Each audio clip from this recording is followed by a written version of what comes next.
Ta abdi menakan dina kitab Sulamut Taufik leresan 78 dina bab fi jumlatil ma'asil abdan. Ieu aya dina parun.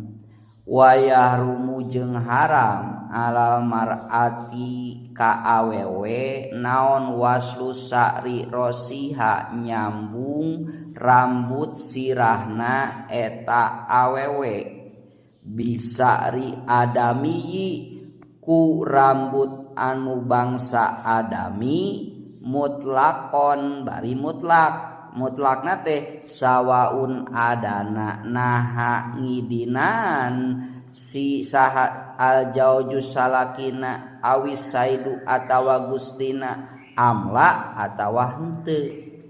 Jadi numutkeun dina ieu kitab bahwa nyambung rambut nu sok biasa di salon tah eta teh hukumna teh haram sing sanajan salakina ngidinan. Mugia manfaat kanggo sadayana.